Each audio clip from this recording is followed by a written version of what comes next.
अ, hello सबको, मेरा नाम अनुपा है। मैं अपने बारे में कुछ बताना चाहती हूँ कैंसर से रिलेटेड कि मुझे कैसे पता चला कि मुझे कैंसर है और किन लोगों ने मेरी मदद करी है इस बुरे वक़्त में। मैं छोटी सी एक वीडियो बना रही हूँ 10 मिनट का, मैं उसमें अपने लाइफ़ के कुछ चीज़ें शेयर करना चाहती हूँ। जब मुझे 2020 में ये प्रॉब्लम हुआ था, राइट ब्रेस्ट के ऊपर हल्का-सा कुछ गाँठ सा हुआ था। सो उम मैं अभी 25 साल की हूँ। मुझे 2020 में ये प्रॉब्लम थी।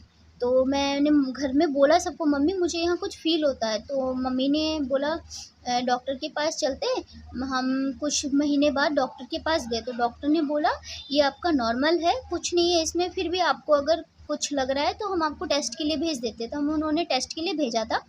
जो उस टेस्ट में कुछ नहीं आया, वो नॉर्मल टेस्ट आया। वो एक छोटा-सा बायोप्सी टेस्ट था, हल्का-सा एक छोटा-सा इंजेक्शन लिया था, उससे टेस्ट किया तो उसमें कुछ आया नहीं। अ, साल बाद 1 साल बाद वो चीज़ थोड़ी-सी बड़ी हो गई। कोई प्रॉब्लम नहीं होती थी मुझे उससे, कोई अंदर कोई भी मतलब उस चीज़ से रिलेटेड मुझे कुछ नहीं होता था। उम, बस उसका साइज़ ना बढ़ गया धीरे। तो मैंने डॉक्टर चेंज किया। मुझे लगा कि डॉक्टर शायद नहीं बता पा रहे, तो मैंने डॉक्टर चेंज कर दिया, प्राइवेट में गई। वहाँ गई, वहाँ दोबारा दिखाया, तो उन्होंने भी सेम टेस्ट किया मेरा। टेस्ट करने के बाद उन्होंने बोला आपका नॉर्मल है। मैं ये आपको बता रही हूँ, अभी 2023 चल रहा है, 2022 2022 जून से मेरा ट्रीटमेंट चालू हुआ है। जून से 3 महीने पहले की बात बता रही हूँ मैं सिर्फ। 3 महीने पहले मैं डॉक्टर के पास गई थी, मतलब 1.5 साल पहले। अभी तो 1.5 साल हो गया मुझे ट्रीटमेंट को, 1.5 साल पहले मैं हॉस्पिटल गई, मैंने ट्रीटमेंट करवाया। बट उन्होंने बोला ठीक है हम आपका एक टेस्ट करेंगे, तो मैंने अपॉइंटमेंट ले लिया, हमने टेस्ट करवाया। उस टेस्ट में ना कुछ नहीं निकला। बोला नहीं आपका बिल्कुल नॉर्मल है, अगर आप चाहो तो इसको सर्जरी करके निकाल सकते हो, आप नहीं चाहो तो इसको ऐसे ही छोड़ दो, ये नॉर्मल है, इससे डरो मत। तो हमने छोड़ दिया, हमने बोला कुछ नहीं है। बट 15 से 20 दिन बाद मुझे खांसी होने लग गई, बहुत ज़्यादा खांसी होने लग गई, बहुत मतलब लिमिट से ज़्यादा खांसी होने लग गई। तो एक बार के लिए मेरे मन में डाउट हो कि मुझे टीबी है। तो मैंने दोबारा टीबी टेस्ट कराने के लिए गए। खांसी हुआ, मैंने बोला डॉक्टर से, डॉक्टर ने टीबी टेस्ट किया, नॉर्मल आया, कुछ नहीं निकला। फिर घर बैठ गए, फिर 10 दिन बाद फिर हॉस्पिटल गए, क्योंकि बीमारी तो बढ़ रही थी अंदर-अंदर, तो बीमारी तो कम ही नहीं हो रही थी। 2 दिन दवाई खाती थी, तीसरे दिन फिर हो जाता था। क्या हुआ, अचानक से मेरे राइट वाले हैंड में सूजन आ गया, अंडर आर्म्स में हल्का-सा गाँठ बन गया और सूजन आ गया राइट वाले हैंड में। सूजन आ गया, उसके बाद दर्द भी नहीं, सूजन में कुछ भी नहीं। उसके बाद मेरे बोन की हड्डी में बहुत ज़्यादा दर्द होने लगी। मतलब मैं खाँसती थी तो ऐसा लगता था मेरी रीढ़ की हड्डी टूट जाएगी। तो हमें लगा टीबी-ऊबी हो गया है, हमने दोबारा टेस्ट कराया तो उसमें कुछ निकला ही नहीं, क्योंकि मुझे टीबी है ही नहीं, तो टीबी टेस्ट कराने से क्या होगा। जो भी हो, दोबारा गई डॉक्टर के पास, तो डॉक्टर फिर से उसी डॉक्टर के पास गई।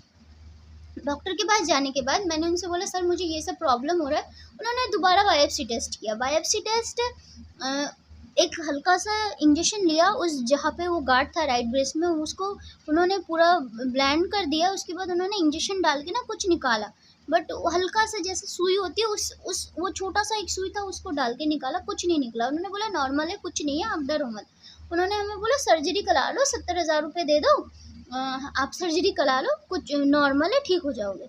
तो मेरी बड़ी वाली सिस्टर ने बोला ब्रेस्ट के ऊपर ऐसे कट नहीं करना चाहिए।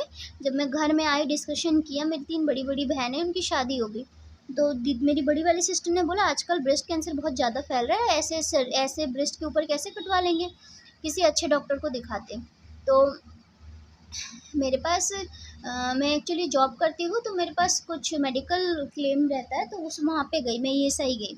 ईएसआई जब गई तो उनको डाउट हुआ कि उनको डाउट हुआ, बट उन्होंने हमें बोला नहीं कि कैंसर है। ऐसे किसी को बिना टेस्ट के किसी को कैसे बोल देंगे कैंसर। और मैंने उनसे बोला जब मैम मुझे बहुत पहले से ये प्रॉब्लम थी, तो उन्होंने ना कुछ नहीं किया, उन्होंने सीधा बायोप्सी टेस्ट किया। बायोप्सी टेस्ट में 1 हफ्ते बाद मैं बायोप्सी टेस्ट लेने के लिए गई, खुद ही गई। बायोप्सी टेस्ट लेने के लिए गई, उतने में मेरी तबीयत बहुत ज़्यादा ख़राब हो गई। में ब्रीथिंग प्रॉब्लम होने, हल्की-हल्की ब्रीथिंग प्रॉब्लम होने लग गई, रीढ़ की हड्डी में दर्द होने लग गई, खाँसी होने लग गई, रुकती ही नहीं थी। तो मैडम ने ना, मैं जब रिपोर्ट लेने गई, मैडम ने मेरे को बहुत हैरानी की नज़र से देखा, बोला आपको है? मैंने बोला यस मैम। उन्होंने बोला आपका ना रिपोर्ट हमें कुछ सही नहीं लग रहा है, हमें आपका दोबारा टेस्ट करवाना है। उन्होंने दोबारा टेस्ट किया उसी दिन जिस दिन रिपोर्ट लेने के लिए गई। उन्होंने रिपोर्ट आया तो उन्होंने मुझे पेट सीटी के लिए भेजा, बट मेरा कुछ अमाउंट पूरा नहीं हुआ था ईएसआई में, कुछ टाइम पूरा नहीं हुआ था ईएसआई में, 3 या 4 महीने बाकी था। तो हमने क्या किया, हम 2-3 महीने घर बैठ गए। हमें नहीं पता था हमें कैंसर है। वो 2 महीने 3 महीने जो हम घर बैठे हैं, वो 2-3 महीने में मेरे को 4 स्टेज कैंसर हो गया। मतलब मुझे मेटास्टैटिक कैंसर हो गया, मेरे पूरे बॉडी में फैल गया, होल बॉडी में फैल गया। ये चीज़ पता नहीं थी, बट मेरी बहुत ज़्यादा तबीयत ख़राब होने लगी थी। मैं ऐसे नॉर्मल दवाई ला के डॉक्टर से खा के घर पे ही थी 10 दिन 15 दिन, बट मेरे ठीक नहीं हो रहा था। जब मैं दोबारा डॉक्टर के पास गई, उसी ईएसआई में दोबारा गई, तो उन्होंने बोला आप इतने दिनों से ऐसे वेट मत करो, अभी ये टाइम होने में 2-3 महीने टाइम होने में पूरा लग रहा है, बट आपका रिपोर्ट हमें कुछ सही नहीं लग रहा है। आप तो फिर उन्होंने मुझे एक सीनियर सर्जन से मुलाकात करवाई। उन सर्जन ने मेरे को पूरा होल बॉडी चेक किया, ओपन करके, क्लॉथ ओपन करके। मैडम भी थी, मेरी सिस्टर भी थी, ब्रेस्ट में, अंडर आर्म्स में। उन्होंने बोला हमें आपके इनके ना कैंसर के लक्षण लग रहे हैं, तो आप इधर उधर टाइम वेस्ट मत करो, क्योंकि आजकल कैंसर बहुत ज़्यादा फैल रहा है। इतने कम उम्र के बच्चों को होता नहीं है, पर फिर भी आजकल कोई कहा नहीं जा सकता कि कैंसर किसको फैले, बट इसके जो लक्षण है पूरे कैंसर वाले ही है। आप इधर उधर टाइम वेस्ट मत करो, इसके आप सीधा एम्स में चले जाओ। तो वहाँ पे जो डॉक्टर ने बोला एम्स या झज्जर चले जाओ अगर इसे बचाना चाहते हो तो। हम तो उसी टाइम सुन के हमारे हक्का बक्का गुल हो गया कि हमारी तो ज़िंदगी ख़त्म ही हो गई। तो फिर हमने सीधा एम्स में गए, मेरी दीदी रोने लग गई वहीं पे सुन के। कैंसर जैसा वर्ड हमारे माइंड में सबसे पहले यही आता है, कैंसर है तो हम एक्सपायर कर जाएंगे, हमें मतलब हम जिंदा नहीं रहेंगे। बट ये सच नहीं है, कैंसर में भी लोग जीते हैं, और आजकल मेडिकल साइंस बहुत आगे बढ़ गया है। सो हम रोने लग गए। हम एम्स में गए, सीधा एम्स में गए, वहाँ सर्जन डॉक्टर ने चेक किया, उनको लगा कि first stage second stage cancer होगा। जब रिपोर्ट आया तो मानो कि हमारे पैरों तले ज़मीन खिसक गई थी। मुझे 4 स्टेज कैंसर था, मतलब मेटास्टैटिक कैंसर हो गया। मुझे पहले नॉर्मल कैंसर था, ब्रेस्ट कैंसर, वहाँ से मेरे पूरे बॉडी में, होल बॉडी में कैंसर फैल गया, तो उसे मेटास्टैटिक कहते हैं। मतलब अंडर आर्म्स में फैला, हाथ में फैला, फिर बोन की हड्डी में चला गया, उसके बाद लम्स में चला गया, राइट वाले साइड के लम्स में वहाँ चला गया। डॉक्टर ने मतलब डॉक्टर भी क्या कहे, वो तो एक बोल ही सकते और ट्रीटमेंट नहीं कर सकते। उन्होंने बोला कि इसको अच्छे से खाना पीना खिलाओ, ये कुछ दिन की मेहमान है, बस इसका ध्यान रखो। तो मेरी दीदी बहुत तेज़ रोने लगी। हम जो भी हो, हम डॉक्टर के पास गए, एम्स में अजय गोगिया डॉक्टर है, उनके पास गए। उसके बाद जाने के बाद उन्होंने पहली मुलाकात में उनसे मुलाकात नहीं हुई, पर सेकंड मुलाकात में उनसे मुलाकात हुई है। मुलाकात होने के बाद उन्होंने बोला आप लोग इतने शहर में रहते हो, गुड़गांव में, आप लोग इतने लेट है। मैंने बोला सर ऐसी ऐसी बात है, सारी चीज़ें बताया। बोला चलो जो हुआ हुआ। फिर फैमिली बैकग्राउंड पूछा। मैंने बोला मेरे फादर नहीं है, मेरे फादर बहुत पहले ही एक्सपायर कर गए थे, 20 साल हो गए। मेरी मम्मी है, सिंगल मदर है, वो उनकी भी एज हो गई, 50+ हो गई है। और मैं जॉब करती हूँ, मैंने जस्ट 12th पास करके मैं जॉब पे लग गई थी। तो अभी मैं 4-5 साल से डिटेल लाइन में जॉब कर रही हूँ। और मेरे सिस्टर लोग हैं, वो लोग आसपास रहते हैं, मम्मी और मैं ही रहते हैं। तो उन्होंने घर का प्रॉब्लम सुना, तो उनको पता था कि ट्रीटमेंट नहीं करा सकते, क्योंकि कैंसर का ट्रीटमेंट बहुत महंगा है। बीमारी तो इतनी बड़ी है, बट इसका इलाज उससे ज़्यादा ख़राब है। इंसान बीमारी से तो वो मरता है आधा, जो आधा ज़िंदगी बचती है वो इलाज का पैसे सुन के ही मर जाते हैं इंसान, ये हाल है। सो अजय गोगिया सर ने एक एनजीओ का नंबर दिया है, उस एनजीओ का नंबर यस लाइफ क्योर करके एक एनजीओ है, संस्था है, जहाँ से जिनका नंबर दिया अजय गोगिया सर ने, बोले इनसे बात करो, ये आपकी मदद करेंगे मेडिसिन के लिए। तो हमने बात करी, हमें कांटेक्ट किया गया है, हमें नंबर दिया गया है, और उस एनजीओ से रिलेटेड बहुत सारे लोग जुड़े हुए हैं। तो हमें सबसे पहले रश्मि मैम का नंबर दिया गया था, और उसके बाद रश्मि मैम ने हमसे बोला कि सब चीज़ें पूछा, मेरी दीदी ने शेयर किया सारी चीज़ें। उन्होंने हमारे डॉक्यूमेंट्स लिए, डॉक्यूमेंट्स लेके उन्होंने और फिर मोना दी से, बहुत सारे लोगों से हमारी बातचीत होने लगी, डॉक्टर कंचन, डॉक्टर नीति, इन सब से कांटेक्ट होने लगी धीरे धीरे। तो ये जो एनजीओ है यस क्योर लाइफ से है, इन्होंने हमारी बहुत ज़्यादा मदद करी है। मतलब मानो कि इन्होंने मेरे को दूसरी ज़िंदगी दी है। एक ही ज़िंदगी में मुझे 2 ज़िंदगी मिली है, कि इनकी वजह से मिली है, क्योंकि इन्होंने मेडिसिन दी। अगर उस टाइम पे ये मेडिसिन नहीं देते तो मैं आज आप लोगों के सामने नहीं होती, क्योंकि मेरी बीमारी बहुत ज़्यादा फैल चुकी थी।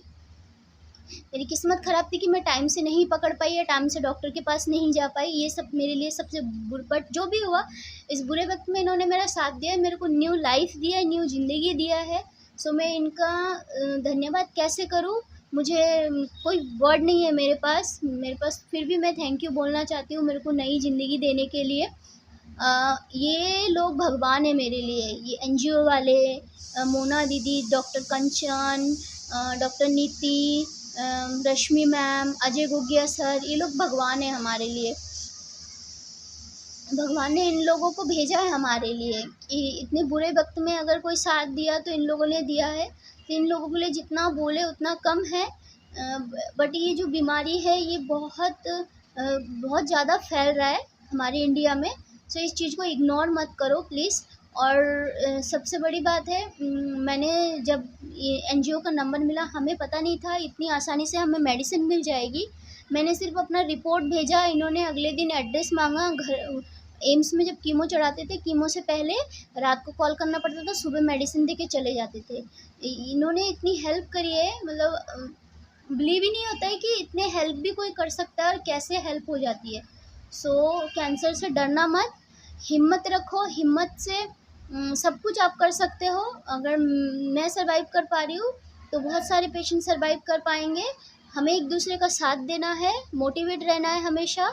और ऐसे मैम लोग जितने हम लोगों को साथ दे रहे, ऐसे और भी पेशेंट लोग मैम लोग बहुत मदद करते हैं। मेरी 2-3 बार पेट स्कैन करवाया, मैं 6 साइकिल भी दिया इन्होंने, 6 कीमो के साइकिल दिए हैं।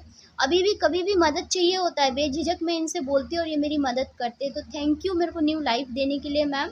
ये जो एनजीओ है यस क्योर लाइफ से, thank you so much, thank you so much ma'am.